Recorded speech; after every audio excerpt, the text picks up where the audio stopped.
Class eighth क्या board exam होता है? और क्या क्लास एट्थ में अगर फेल हो गए तो क्या पूरा करियर खराब हो जाएगा क्या? ये आरबीएससी बोर्ड, जो राजस्थान बोर्ड के बच्चे हैं ना, उनके दिमाग में बहुत सारे ऐसे ख्याल रहते हैं। और साथ में जो आरबीएससी बोर्ड्स के बच्चे हैं वो अक्सर कर सोचते रहते हैं कि क्या क्लास एट्थ का बोर्ड एग्जाम वैसे ही होता है जैसे क्लास टेंथ का बोर्ड एग्जाम होता है। बहुत सारे पेरेंट्स भी इस पे विचार करते रहते हैं। तो आज मैं आपको यह बताने वाला हूं कि क्या क्लास एट्थ का बोर्ड एग्जाम वास्तव में वैसा ही होता है जैसे क्लास टेंथ का होता है या ट्वेल्थ का होता है, और क्या ये हमारे फ्यूचर के लिए बहुत ज्यादा इंपैक्ट डालता है, और आखिर अगर ये क्लास एट्थ का बोर्ड एग्जाम होता है तो क्यों होता है। ये सब बातें ना तो कहीं स्कूल में बताई जाती है और ना कहीं बताई जाती हैं। आज के इस वीडियो में मैं आपको यही सारी बातें डिटेल में बताने वाला हूं कि क्लास एट्थ आखिर एक कैसा एग्जाम है और हमें कैसे इसकी प्रिपरेशन करनी चाहिए और कितना ये इंपॉर्टेंट है। ये सारी बातें अच्छे से समझने वाले हैं। तो सबसे पहली चीज हम लोग यहां पे, क्या क्लास एट्थ बोर्ड एग्जाम है तो वाई, क्यों है, क्यों है आखिर क्लास एट्थ का बोर्ड एग्जाम। ज्यादातर लोगों के दिमाग में ये वाई का प्रश्न चलता रहता है। तो मैं आपको एक बात बताता हूं, जो मेनली यहां पे तीन तरीके के क्वेश्चंस आप लोगों के दिमाग में आते होंगे। क्या क्लास एट्थ बोर्ड एग्जाम होता है जैसे टेंथ और ट्वेल्थ का होता है? एक क्वेश्चन ये आता होगा। और सच में बोर्ड है कि है या नहीं, ये भी। और अगर मान लीजिए क्लास एट्थ में अगर कोई बच्चा फेल हो जाता है तो उसका क्या इंपैक्ट पड़ता है, ये सारी चीजें मैं आपको बताने वाला हूं। सबसे पहले हम लोग बात कर लेते हैं, क्या क्लास एट्थ बोर्ड एग्जाम होता है? तो देखो आंसर है हां, बिल्कुल हां इसका आंसर है। क्यों है आंसर, देखो मैं आपको बताता हूं। जैसे आपका क्लास टेंथ और ट्वेल्थ का बोर्ड एग्जाम होता है वैसे ही है, बट बिल्कुल वैसा नहीं है।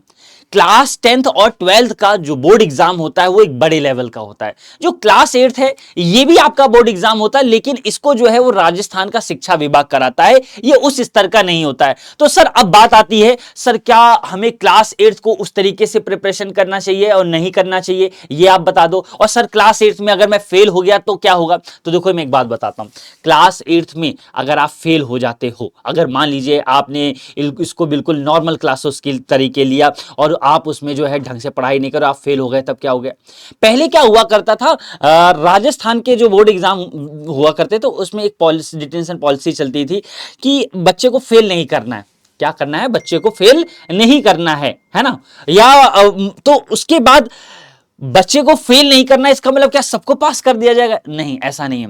पहले एक डिटेंशन पॉलिसी चलती थी, है ना। अगर बच्चे ने अच्छा किया तो अच्छा मार्क्स मिलेगा, खराब किया तो उसको फेल भी किया जा सकता है। लेकिन इसमें सुधार किया गया। सुधार ये किया गया कि बच्चे का मोरल डाउन ना हो, बच्चे को ये ना लगे कि अभी मैं छोटी क्लास में हूं, मेरे साथ ऐसा हो रहा है।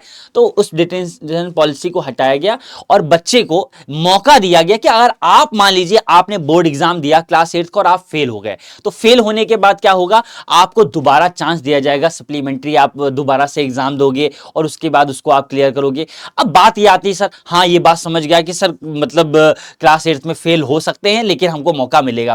लेकिन सर ये क्लास एट्थ बोर्ड एग्जाम क्यों होता है, ये सबसे बड़ा प्रश्न है। तो देखो क्लास एट्थ बोर्ड एग्जाम क्यों है, इसके कुछ कारण है। उसके क्या कारण है, आइए समझते हैं। क्लास एट्थ जो है वो बोर्ड एग्जाम क्यों है, उसका सबसे बड़ा कारण क्या है।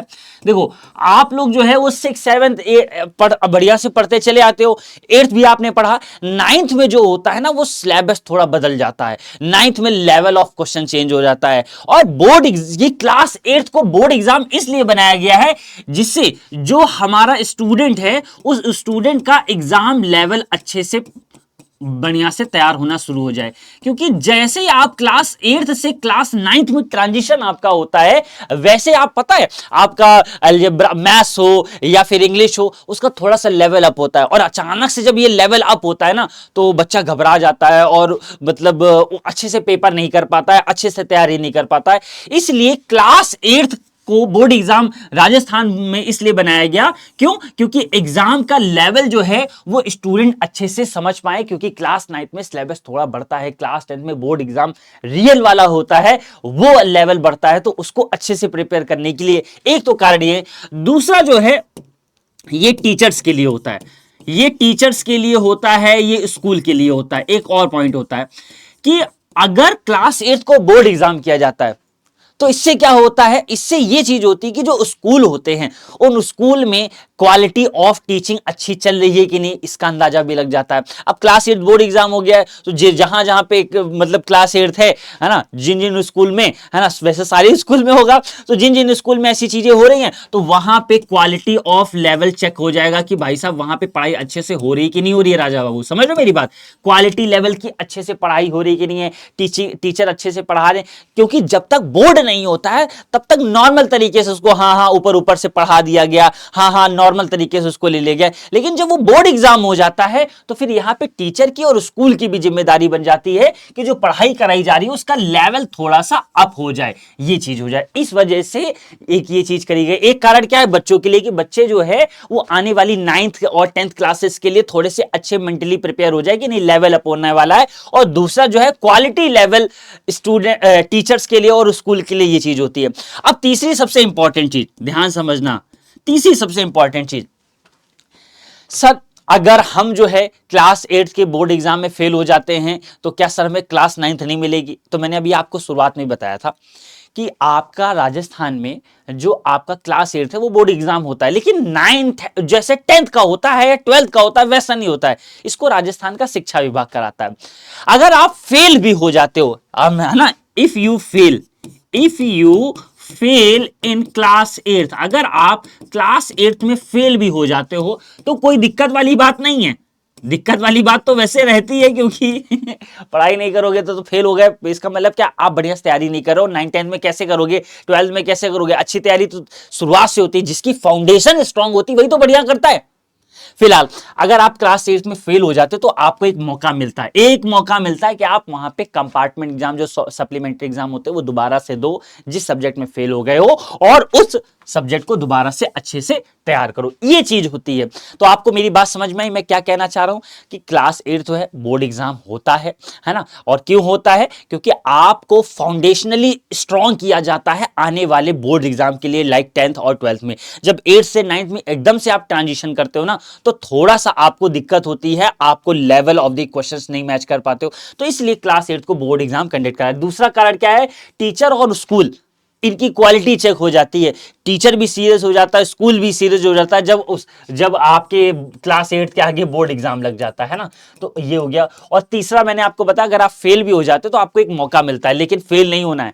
आपको मैं एक बात बता दूं, अब आप जो है ना क्लास 8 के बाद 9th में जाओगे, 10th में जाओगे, 11th में जाओगे, 12th में जाओगे, इसके लिए आपको बढ़िया से प्रिपरेशन करनी पड़ेगी। इसीलिए मैं आपको एक बात बता रहा हूं, कभी आपने देखा जब घर बनाया जाता है तो घर बनाते समय घर की नींव को बहुत स्ट्रांग रखा जाता है। क्यों रखा जाता है? क्योंकि ऊपर उतनी ज्यादा स्टोरी आप अच्छे से बना सकते हो, है ना। लेकिन अगर आपका फाउंडेशन ही वीक होगा, आपकी नींव ही वीक होगी, तो आप कुछ अच्छा आगे नहीं कर पाओगे। आपको मैथ भी नहीं समझ में आएगी, आपको इंग्लिश भी नहीं समझ में आएगी, आपको एसएसटी भी नहीं समझ में आएगी। इसलिए स्टार्टिंग ऑफ द क्लास 8 आपको बढ़िया से प्रिपरेशन करना चाहिए। डेली कम से कम 2 से 3 घंटे सेल्फ स्टडी करना चाहिए। कोचिंग से हट करके 2 से 3 घंटे आपको क्या करनी चाहिए? सेल्फ स्टडी करनी चाहिए। और मैं आपको एक और आपको अच्छी बात बता रहा हूं, अगर आपको वास्तव में आप क्लास 8 करने के बाद जब 9th 10th में जाओगे और आप चाहोगे बोर्ड एग्जाम में मैं रैंक 1 लेकर के आऊं, बढ़िया से रिजल्ट दूं, तो उसके लिए आपको पता है क्या? आप रीडिंग करना अभी से स्टार्ट कर दो। रीडिंग क्या करना स्टार्ट कर दो? जैसे अब एनसीईआरटी बुक्स आती ना, तो एनसीईआरटी बुक को रीड किया करो। या एनसीईआरटी बुक नहीं, आपके पास कोई रेफरेंस बुक, आपके यहां जो भी बुक चलती है उसको रीड जरूर किया करो। क्योंकि बहुत सारे बच्चे क्या करते हैं, बस क्वेश्चन आंसर पढ़ते हैं और सोचते हैं कि सब कुछ अच्छा हो जाएगा। क्वेश्चन आंसर से कुछ नहीं होता है, क्वेश्चन आंसर रटना होता है। आपको मैं सच बता रहा हूं, अगर आपको अच्छा करना है तो आपको कॉन्सेप्ट स्ट्रांग करने पड़ेंगे। और कॉन्सेप्ट स्ट्रांग किसके होते हैं?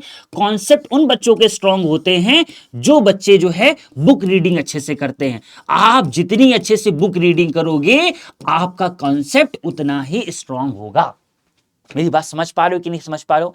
तो ये है आपके क्लास 8 के बोर्ड एग्जाम की रियलिटी चेक, है ना। और अगर आपका कोई भी डाउट है क्लास 8 से रिलेटेड या 9 से रिलेटेड, 10 से रिलेटेड, जो भी आपका डाउट हो, कोई दिमाग में आपका प्रश्न आ रहा हो कि सर ये भी बता दो, ये चीज नहीं समझ में आती, तो आप नीचे कमेंट करो। उस कमेंट के ऊपर मैं एक बढ़िया सा वीडियो बनाऊंगा और आपके जो भी डाउट्स होंगे वो सारे डाउट्स मैं आपके अच्छे से क्लियर कर दूंगा, ठीक है। So thank you so much everyone for watching this video. मैं आशा करता हूं कि आपका ये जो डाउट है ये अच्छे से क्लियर हो गया होगा, ठीक है। चलो bye bye, take care, love you to all of you. मिलते हैं अपन लोग नेक्स्ट वीडियो में।